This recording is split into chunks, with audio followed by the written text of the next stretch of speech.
WhatsApp, this is Anirudh and welcome back to my YouTube channel. तो आज की इस वीडियो में हम करने जा रहे हैं चैप्टर 3 के मिसलेनियस एग्जाम्पल की स्टार्टिंग।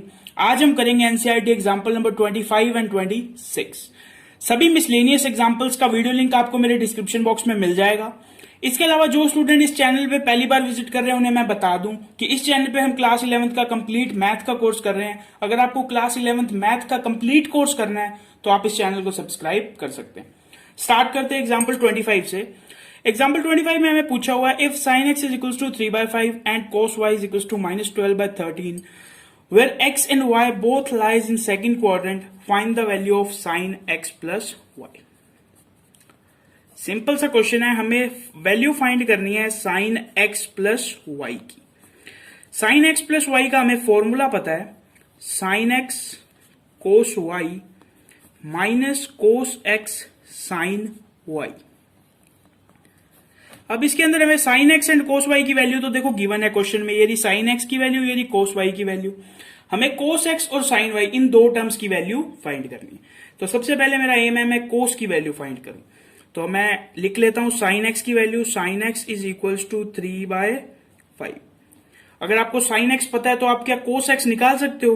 हाँ, क्यों? क्योंकि cos x का एक फॉर्मूला होता है क्या, 1 माइनस साइन स्क्वायर x का होल रूट। ये फॉर्मूला कैसे आया आप सबको पता है, एक प्रॉपर्टी पढ़ी होगी आपने, sine square x plus cos square x is equal to 1। तो उस इक्वेशन से अगर आप कोस एक्स की वैल्यू निकालोगे तो आपके पास ये आएगी। मैं फटाफट वैल्यूज पुट करता हूं, 1 माइनस साइन स्क्वायर यानी 3/5 का मुझे स्क्वायर करना है, 3/5 का स्क्वायर होगा 9/25। इसको जब मैं सॉल्व कर दूंगा तो मेरे पास आएगा 16 डिवाइड बाय 25। 16 का स्क्वायर रूट होता है 4 और 25 का स्क्वायर रूट होता है 5। तो अब हमें ये देखना है जो cos x है वो सेकंड क्वाड्रेंट में पॉजिटिव होता है या नेगेटिव। तो हम वो ट्रिक से देखेंगे, ऑल साइन 10 cos, यानी सेकंड क्वाड्रेंट में तो सिर्फ साइन को ही पॉजिटिव होना चाहिए, यानी cos क्या होगा, नेगेटिव। तो cos x की वैल्यू हमारे पास आ गई -4/5। अब हमें नेक्स्ट वैल्यू फाइंड करनी है साइन y की, और हमें cos y की वैल्यू गिवन है। तो फटाफट लिखता हूं मैं, cos y is equal to -12/13 और मुझे sin y की वैल्यू फाइंड करनी है। सेम फॉर्मूला लग जाएगा, 1 माइनस कोस स्क्वायर एक्स का होल रूट। फटाफट वैल्यू रखता हूं, 1 का 1, कोस का स्क्वायर करना है यानी -12/13 का स्क्वायर करना है। तो आपको पता होगा किसी भी नेगेटिव टर्म का जब आप स्क्वायर करते हो तो वो पॉजिटिव हो जाती है, यानी -12 का स्क्वायर हो जाएगा 144 और 13 का स्क्वायर हो जाएगा 169। क्या आपको यहां तक चीज समझ में आ गई? थोड़ा सा इसको सॉल्व कर देते हैं, क्या आएगा इसका आंसर। इसका आंसर आएगा 25 डिवाइड बाय 169। 25 का स्क्वायर होता है, स्क्वायर रूट होता है 5 एंड 169 का स्क्वायर रूट होता है 13। तो क्या मुझे यहां पे एक माइनस साइन लगाना चाहिए? नहीं। क्यों? क्योंकि सेकंड क्वाड्रेंट में साइन जो होता है वो पॉजिटिव होता है, यानी जो साइन वाई की वैल्यू है वो कितनी आ गई, 5/13। तो ये रही साइन एक्स की वैल्यू, ये रही कोस एक्स की वैल्यू, ये रही कोस वाई की वैल्यू एंड ये रही साइन वाई की वैल्यू। सिंपली हमें इस फॉर्मूला में पुट करना है। तो यहां देखो मैंने क्या किया, साइन एक्स प्लस वाई का फॉर्मूला लगाया, sine x cos y plus cos x sine y. Sine x की मैंने वैल्यू रखी 3/5, कोस वाई की मैंने वैल्यू रखी -12/13, कोस एक्स की वैल्यू रखी मैंने -4/5 एंड साइन वाई की मैंने वैल्यू रखी 5/13, जो अभी हमने वैल्यूज फाइंड कर ली थी। तो फटाफट इसे सॉल्व करते हैं। 12 3 जा रुको, कुछ कैंसिल आउट हो रहा है तो इस 5 से ये 5 कैंसिल आउट हो रहा है, इसके अलावा कुछ भी कैंसिल आउट नहीं हो रहा है। ठीक है, तो 12 को -3 से मल्टीप्लाई करेंगे तो आएगा -36 एंड 13 को 5 से करेंगे तो आएगा 65। इस 5 से 5 कैंसिल आउट हो गया, बीच में साइन माइनस का, और ये आ जाएगा 4/13। इसका जब हम एलसीएम लेंगे तो हमारे पास आएगा 65, -36 को हम एज इट इज लिख देंगे। 13 5 जा 65 होता है एंड 5 4 जा कितना होता है, 20। यानी हमारे पास साइन एक्स प्लस वाई की वैल्यू आ गई -56 डिवाइड बाय 65। ये कंप्लीट होता है हमारा एग्जाम्पल 25। अब हम चलते हैं एग्जाम्पल 26 की तरफ। सो अब आप लोग देखो एग्जाम्पल 26। एग्जाम्पल 26 में हमें प्रूव करना है, prove that cos 2x cos x/2 minus cos 3x cos 9x/2 is equals to sin 5x sin 5x/2। कोई भी क्वेश्चन में अगर हमें प्रूव करना होता है, सबसे पहले हम उसकी लेफ्ट हैंड साइड उठाते हैं, लिखेंगे बाय LHS।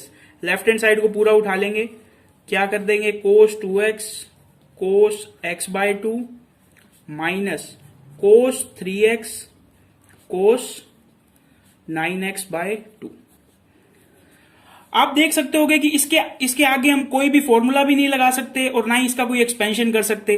क्यों? क्योंकि हमारे पास cos x cos y का कोई फॉर्मूला होता ही नहीं, लेकिन हमारे पास 2 cos x cos y का फॉर्मूला होता है। तो सबसे पहले इसे हम 2 से मल्टीप्लाई एंड डिवाइड करेंगे। तो ये जो डिवाइड वाला 2 है ये मैंने ब्रैकेट के बाहर रख लिया, और ये जो मल्टीप्लाई वाला 2 था उससे मैं इस पूरे ब्रैकेट को मल्टीप्लाई कर दूंगा, यानी 2 cos 2x cos x by 2 minus 2 cos 3x cos 9x by 2। क्या आपको ये चीज समझ में आ गई? इस पूरे ब्रैकेट में से मैं 2 कॉमन लेके 2 से 2 कैंसिल आउट कर दूंगा तो मेरे पास यही इक्वेशन फिर से आ जाएगी, यानी मैंने इस इक्वेशन में कोई चेंज नहीं करा। अब मुझे 2 cos x cos y का एक फॉर्मूला पता है।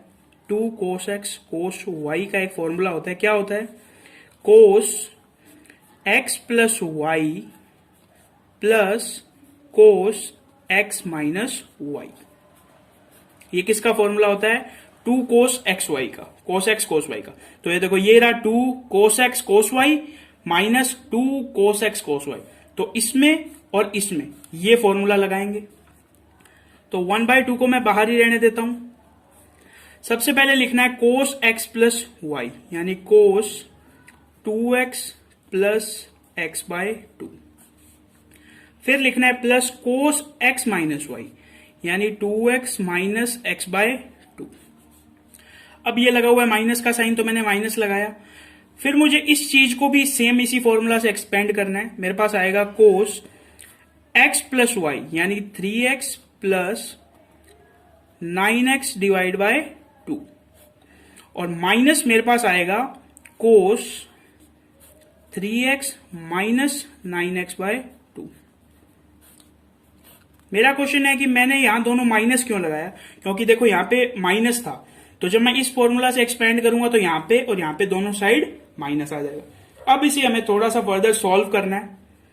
कैसे करेंगे? देखो 1/2, इसे मैं सॉल्व करूंगा तो मेरे पास क्या आ जाएगा, cos 5x by 2 plus cos 3x by 2 minus cos 3 2 जा 6 and 9 15x by 2 minus cos minus 3x by 2। अब आपको cos की एक प्रॉपर्टी पता है कि cos के ब्रैकेट में अगर माइनस लगाओ तो वो उस माइनस को खा जाता है और वो माइनस गायब हो जाता है। तो मैं लिखता हूं यहां पे cos 5x by 2 plus cos 3x by 2 minus cos 15x by 2 और माइनस cos 3x बाय 2। क्या आपको यहां तक चीज समझ में आ गई? ये देखो, ये 3x बाय 2 प्लस का है और ये माइनस का है, तो इससे ये पूरी टर्म कैंसिल आउट हो जाएगी। हमारे पास लास्ट में बचेगा 1/2 cos 5x by 2 minus cos 15x by 2। यहां तक आपको चीज समझ में आ गई? अब हम यहां पे अप्लाई करेंगे cos a plus minus cos b का formula.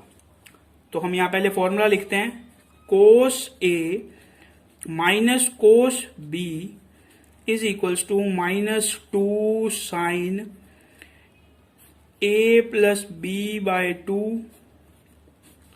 Sign a minus b by 2। ये फॉर्मूला किसका होता है? cos a minus cos b का। अब हमें a की वैल्यू दे रखी है 5x बाय 2 एंड b की वैल्यू दे रखी है 15x बाय 2। तो इसे हम इस फॉर्मूला से एक्सपेंड करेंगे। तो लास्ट पेज पे हमने प्रूव कर दिया था -1/2 cos 5x by 2 minus cos 15x by 2। फिर हमने इस फॉर्मूला में यानी इस पार्ट में cos a minus cos b का फॉर्मूला लगाया। फॉर्मूला होता है -2 sine a plus b by 2 sine a minus b by 2। अब इसे हम फर्दर सॉल्व करेंगे। इस 2 से ये 2 कैंसिल आउट हो जाएगा, बचेगा माइनस का साइन इसका एलसीएम क्या आएगा, इसका एलसीएम आ जाएगा 2 और ये दोनों आपस में ऐड हो जाएंगे, यानी इसका आ जाएगा 20x डिवाइड बाय 2 और एक ये जो 2 है ये भी डिवाइड में है, यानी कुछ इस तरह साइन, इन दोनों का एलसीएम भी 2 आएगा। 5 में से जब आप 15x माइनस करोगे तो आपके पास आ जाएगा माइनस का 10x डिवाइड बाय 2 और एक जो ये वाला 2 था ये इसके मल्टीप्लाई में आ जाएगा। तो थोड़ा सा और सॉल्व करके इसे लिखते हैं, sign 20x bye 4 sign minus के 10x बाय 4। जैसे कोस की एक प्रॉपर्टी होती है वो माइनस को खा जाता है, वैसे साइन की एक प्रॉपर्टी है कि वो माइनस का कुछ नहीं बिगाड़ पाता और वो माइनस साइन से बाहर आ जाता है। तो ये माइनस और ये माइनस मल्टीप्लाई होके प्लस हो गए, यानी हमारे पास बचा साइन 4 5 जा 20 यानी 5x और साइन 10x बाय 4। और इसकी भी हम और आगे कटिंग कर दें तो हमारे पास बनेगा साइन 5x साइन 2 5 जा 10 यानी 5x एंड 2 2 जा 4। और यही हमें RHS में प्रूव करना था। इसके इक्वल लिख देंगे RHS और लास्ट में लिख देंगे हेंस प्रूव्ड। तो इसी के साथ ये कंप्लीट होता है हमारा एग्जाम्पल 26। इससे नेक्स्ट वीडियो में हम करेंगे आगे के 3 एग्जाम्पल्स। अगर आपको वो वीडियो भी देखनी है तो आप चैनल को सब्सक्राइब करके बेल आइकन को प्रेस करके रख लो, जैसे ही मैं वो वीडियो डालूंगा आप तक नोटिफिकेशन आ जाएगा। इसके अलावा अगर आपको ये वीडियो पसंद आई हो तो इस वीडियो को एक लाइक जरूर कर देना और इसे अपने फ्रेंड्स एंड क्लासमेट के साथ शेयर भी कर देना। आपका कोई भी डाउट और इस वीडियो के लिए आपका कोई भी फीडबैक उसे कमेंट करके जरूर बताना। तो बस आज की वीडियो में इतना ही, मिलते हैं नेक्स्ट वीडियो में, तब तक के लिए थैंक्स फॉर वॉचिंग।